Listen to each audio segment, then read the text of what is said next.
Kate said, "You didn't deal with her too harshly, did you?" I said, "Maybe. That book and newspaper brought back two bitter events for me and I got nervous. She has kept this book and that newspaper all these years." Kate, she is a journalist. She could still find some books and newspaper issues in the archive or somewhere else. I said, "You are right. God willing, I don't have to get involved with her." Kate, "I will be careful. I will ask Susan and the others to keep an eye on her from far and wide." Okay. After a while, Susan, Steve, Catherine, Jack and Neil returned. Kate, a journalist named Catherine Turner, is looking to find people like David.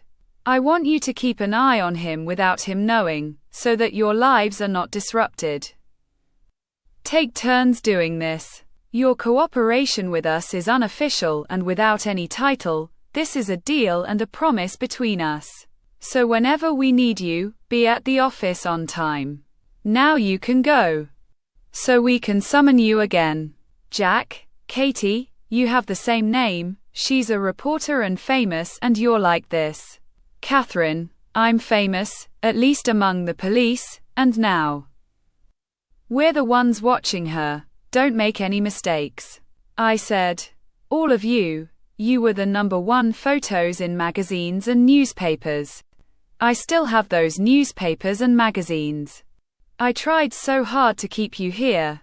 A Selick, she should be in her own city, even if she spends the rest of her life in a cell like you. Neil, really, when the sentence was final, and I realized I wouldn't be able to see Selick anymore, I was losing myself. I had heard things about federal prison, forced labor, dealing with all kinds of prisoners and police officers, severe restrictions on visits. By the time I got in the car, I had given up hope. When they put you in the car and I realized we were fellow citizens, I calmed down a little. Susan said, when the guards said you were lucky, you would spend your time in the cell, I started laughing. The guard shook his head sadly as if I had gone crazy. At that time, your place was a Julian, the sheriff's sister. After a while, we were released from prison because of these handcuffs and shackles. I was happy that I was not in a cell and thought I could go anywhere. But when I heard how many people, when they tried to open these or cross the permitted area, were disabled or killed, I realized, these are not idiots. And they really cause death. I said, nowhere do they treat prisoners with your crimes like this. You have not created a red line and trouble once, and the system did not register any warning. Now go. In due time I want you to be the one for whom you were convicted. They left the police station. Several cars entered the mall and stopped in the Plaza Hotel. Donald went to the concierge and said, "Hello. We have rented 3 rooms under the name of Larry Peterson." Concierge, "Yes, that's your name. Here are your keys. Have a nice stay." Donald, "Thank you." They found their room with the guidance of one of the hotel staff.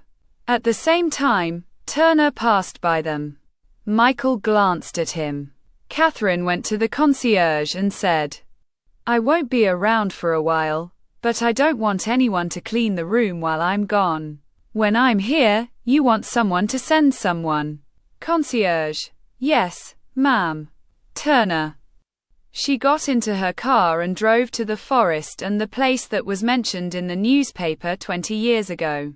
There he started taking pictures and looking around. She took a small notebook out of her bag and looked at the photo between its pages. The family photo of herself, her mother, her father, and her older sister was missing from the one of her father. A voice brought her to her senses. She closed the notebook and put it back in its place. "Turner, is anyone there? Show yourself." Eyes were following her.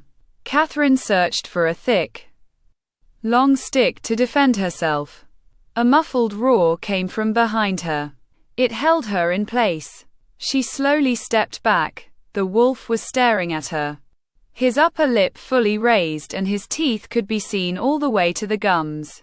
She gripped the stick tightly in her hands, ready to strike. But the wolf ignored her move and took a few steps forward. Catherine looked around. There was no one around to help. The wolf began to move around her. Damn it. She started to back away towards one of the trees. She said loudly, "Help me, there is no one. For God's sake." Finally, her back was pressed against the tree trunk. The wolf was not attacking her, she thought, maybe because she was alone. She said angrily and trembling, "Damn it. Why don't you finish it?"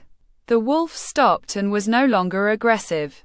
Catherine took a deep breath and said, "Thank God." For a moment she thought to herself, he understood me. My God. It's a werewolf.